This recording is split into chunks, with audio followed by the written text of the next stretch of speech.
Ladies and gentlemen, on behalf of the BAPS Swaminarayan Sanstha, we would like to welcome you all to this evening of Transcendence, a momentous celebration of a historic book. What better place to celebrate this occasion than in South Africa, the land of two stalwart figures, Mahatma Gandhi and Nelson Mandela, whom India's former president, Dr. APJ Abdul Kalam, deeply respected as friends and as guides. Transcendence is the last book to be written by India's 11th president and the father of its missile technology. It maps Dr. Kalam's self-realization journey through the fusion of science, spirituality, and leadership. Dr. Kalam was a distinguished scientist and statesman who was inspired by the spiritual and saintly life of Pramukh Swami Maharaj, the spiritual leader of the BAPS Swaminarayan Sanstha. Most revered saints, distinguished guests, my brothers and sisters and young friends, it is a great honor to stand in front of you this evening. And that honor is indeed a grace which has been showered upon me by my Guru Dr. Kalam and his Guru, Pramukh Swamiji Maharaj. When I came to South Africa, I went to Durban and I went to that famous historic site of Pietermaritzburg. There is a plaque there that Dr. APJ Abdul Kalam was here in 2004. Tears welled up in my eyes. It is only blessings of Pramukh Swamiji Maharaj that I came to South Africa, and Haribai hosted me in Durban and drove me to the railway station so that I can see the plaque that my teacher mentor came here. I felt a connectivity with Dr. Kalam, and I felt as if he told me that in non-violence also there is violence. There is something beyond non-violence, and that is Pramukh Swamiji Maharaj's message of love. Where is the violence now? Violence has gone. But what remains is the hurt. What remains is the pain. What remains is the unfinished agenda of removing the poverty and inequality in the society. And for that, you need to spread love and compassion. And then I realized that this is the true meaning of transcendence. I'll give you an example that on 20th June 2015, when he had come to give this Transcendence book to Pramukh Swami Maharaj, the night before, on 19th June, actually his plane was supposed to come to Ahmedabad at 9:30, but obviously it was late. It arrived at 12:30 at night. Imagine he's 84. He's been to 4 or 5 functions. A long flight, a delayed flight. He still hasn't eaten. I'm giving you the entire story, what Kalam was like. He still hasn't eaten. Next morning, he has to leave around 6 o'clock in the morning through a heavy road, 3 hours of journey to a small village in Sarangpur to meet Pramukh Swami. I am on the other line of the phone trying to convince Kalam and also Tiwari, he was there. I am trying to convince them that please don't come by car. Come by a helicopter. The Gujarat government has arranged for that. Please, please. Kalam said, no. Coming down to Pramukh Swami is like a pilgrimage. If I had my way, I would walk to Sarangpur. At least let me come by car. From Socrates, I learned the value of freedom of thinking. From Lincoln, I learned the value of equality. From Buddha, I learned the value of compassion. From Gandhi, I learned the value of non-violence. From Mandela, I learned the value of forgiving. But if anyone who has brought me closer to God, from Pramukh Swami, I learned the value of faith in God. That is why he is my ultimate teacher. He put me into a God synchronous orbit. Thank you very much.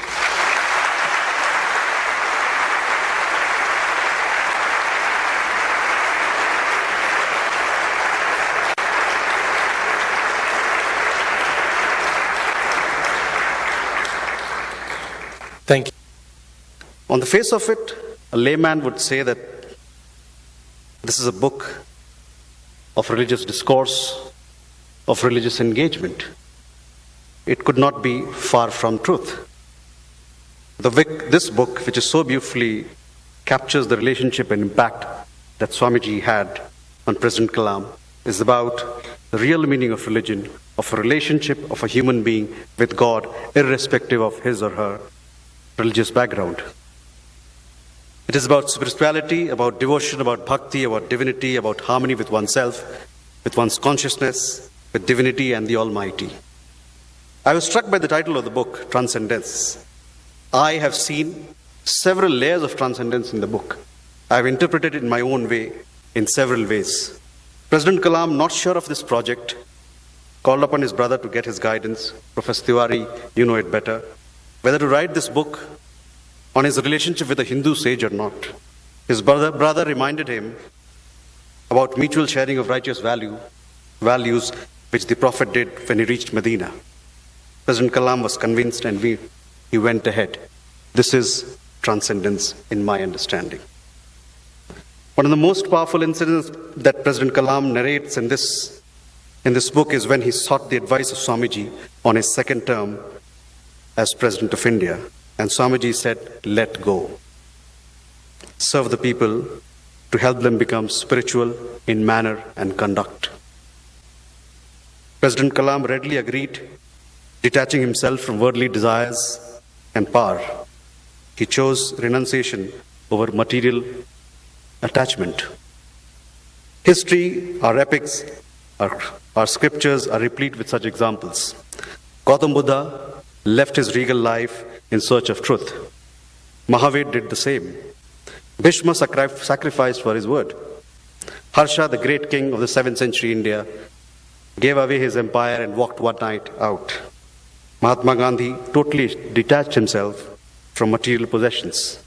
President Kalam dutifully obeyed his teacher. This is transcendence. President Kalam's engagement with BAPS is about unifying science with spirituality. He really believed that spirituality came to believe towards, in all his various encounters with Swamiji, that spirituality was the highest form of science and creation. This is, in my opinion, transcendence. I recalled my brief encounters with Swamiji in September 2004 when he visited Lanesia to consecrate Swaminarayan Mandir.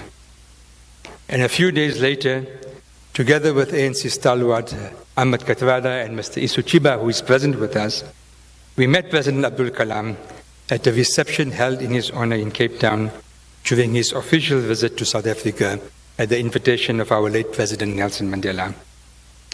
I don't know if it was by design or sheer coincidence that both luminaries were in South Africa at the same time. In some ways, President Kalam's book is an autobiography of sorts. It reflects a deeply personal journey, scientific, socio-political, and spiritual.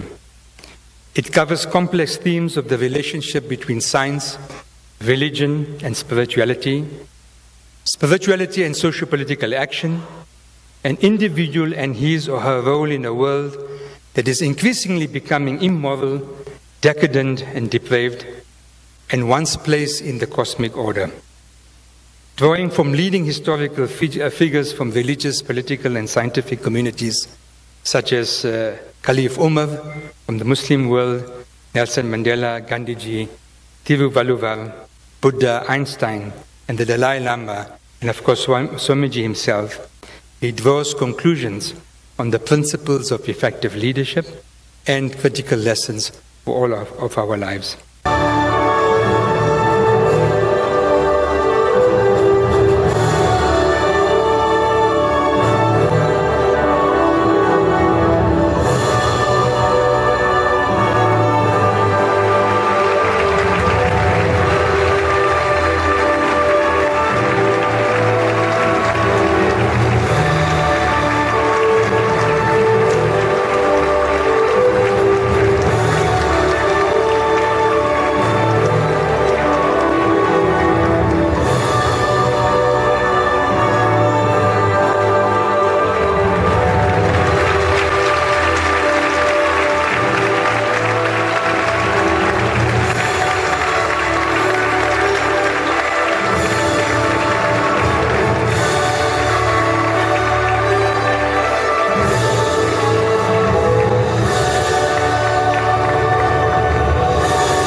First of all, let me thank ETG for having kindly invited me.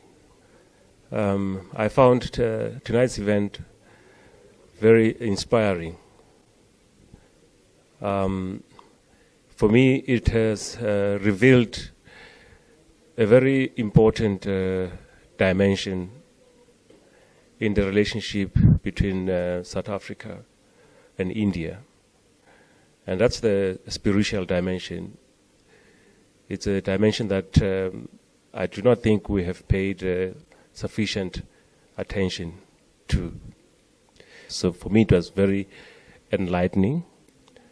And I look forward to reading the book to get the teachings, which I had a sample of, and they're very powerful, profound teachings. Thank you. The opportunity to say a few words. At the outset, I think I would like to say that I was deeply humbled by the experience. Thank you very much for the invitation, and I found your the way the whole event, the program was organized, was highly impressive. And I think you people poured in a tremendous amount of time, effort, and resources into the event. And that is why it has become a very successful one. And I must congratulate you for that. First and foremost, I must thank special friends of mine who insisted that I come through for this event. And I was rather reluctant on a Saturday evening to come through. But after spending quality time here this evening, I think it just fits in with my own process of my entire journey of looking for closure regarding the death of my late Uncle Ahmed Timol. There were valuable lessons, numerous of them. But I think most importantly, we are reminded on the continuous ability of the individual to think